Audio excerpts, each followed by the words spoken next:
And good afternoon. This is Sam Vaughn for Sam's Sports Report.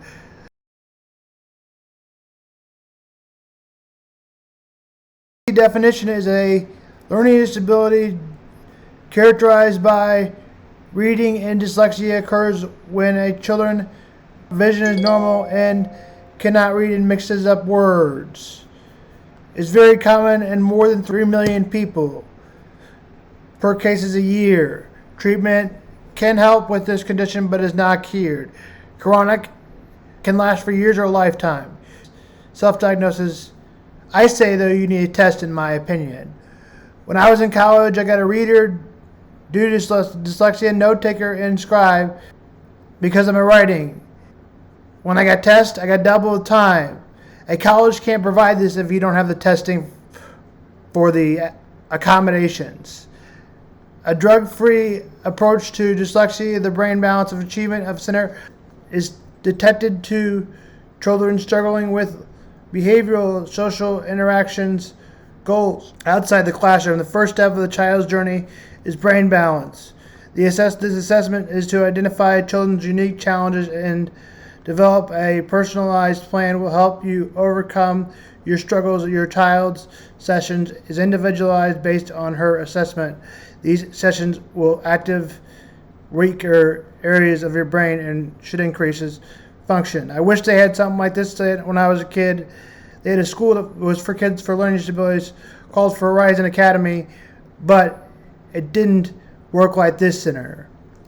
Our intelligence whole approach is combines in the center sessions and nutrition in order to achieve the best results. Your child included each child customized program regimen and our academic activities, sensory motor, home exercises, and healthy engaging eating plan. She was flagged in first grade as dyslexic, and so academically she struggled and felt different than all of the other children. But our brain balance group told us exactly what was going on and why. We understood why this was happening and why the results were happening. Ella is a completely different child after Brain Balance. Brain Balance Centers, a non-medical approach for kids who struggle. Learn more at brainbalance.com. Offer special places where kids with learning disabilities so they can get more services. I went to SIU for a short period of time and a 4-year university. Also went to Lynn. Both of them had learning disability programs. SIU Achieve was better and they gave me all my accommodations. Except they did have better tutors maybe at Lynn. So both are good and bad. This is the SIU program website, call Achieve. Now we go to the end. Our next guest is the billionaire business mogul with space rockets and private islands to his name, but Sir Richard Branson credits much of his success to his secret superpower, dyslexia. Well, as he continues his mission to prove that dyslexia is a strength and not a weakness, he's once again teaming up with the charity Made by Dyslexia, and we'll be talking with the charity's founder, Kate Griggs, in just a moment. But first, though, Sir Richard joins us now, live from his beautiful home in Necker Island, in the British Virgin Islands. Oh, look at Lovely to see you. Thank you very much indeed, once again, for talking to us.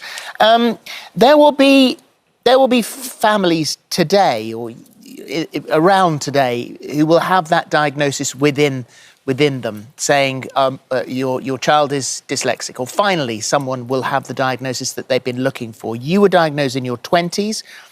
Today they may be worried about what the future holds, and you say it's your superpower. I really do think it is your superpower. I mean, I have a grandchild who's dyslexic, and he's proud of the fact that he is dyslexic, because dyslexic people, they may struggle a little bit with some conventional schooling, like, reading and writing. But they do have superpowers. They are more creative. And I think if they can follow their dreams, they can go great places in life. And if you look at the history of people who have created great things in the world, many of them are dyslexic. So I think, the important thing is to embrace your dyslexia, and celebrate it. And that's what I try to get parents and kids to do. Well, you are very proud to be a dyslexic thinker. I feel exactly the same way. But you didn't always feel like that, because when you were in education, when you were back at school, you thought about it very differently, or at least other people around you did. Well, in those days, the word dyslexia didn't exist, because I'm old enough to have been around before it. So people just thought, I wasn't any good at school, and that's why I had to leave school at 15 and to try to start a magazine, which was quite strange for a dyslexic person to do. But because I was dyslexic, I was great at delegating. I was great at getting a great team of people around me.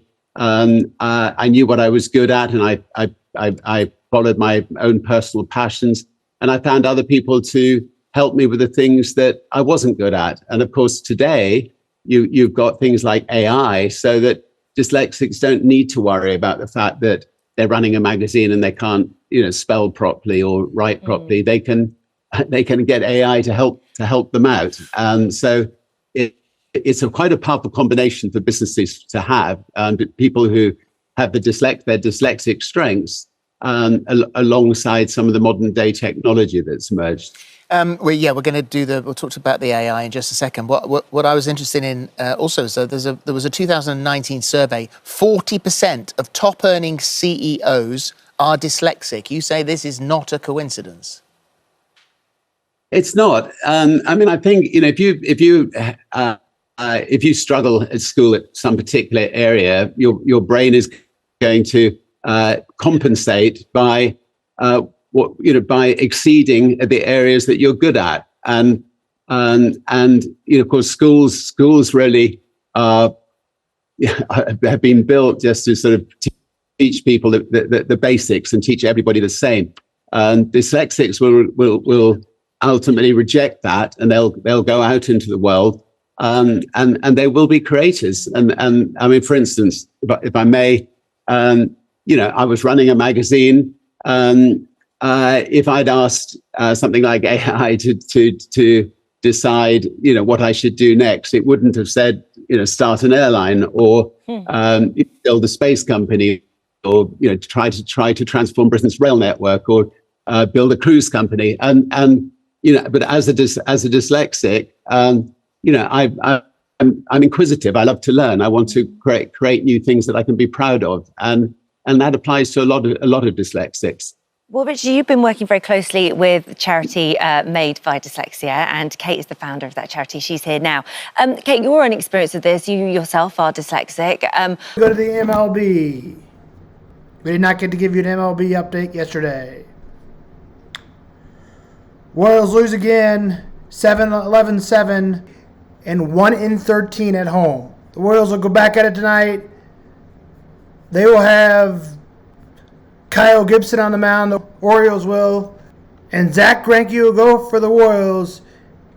He has not had a great year so far, a 6.10 ERA, hasn't won a game yet. Game time, 6:40. Cardinals will play the Angels. Game time, 6:45. Shohei Ohtani will go for the Angels. He is outstanding player again. The MVP has a 1.85 ERA. And Mike Velasquez will go for the Cardinals. He has a high ERA of 5.97, but is 1-1. And in the NBA tonight in the playoffs, the 76ers will play the Celtics. Tip is at 7. Boston is favored by 8. That's the only NBA game tonight. Tip is at 7 again. Players to watch out for. He is eligible for return. I think that's what that means. He's on track to return for the lineup on Wednesday. He was injured. Series to start. Marcus Smart, same thing. Smart is questionable for Wednesday's game. Game 2 due to a chest concussion. And players to watch out for, obviously, Joel Embiid and Jason Tatum. This is Sam Vaughn for Sam's Sports Report. Again, tip is at 7.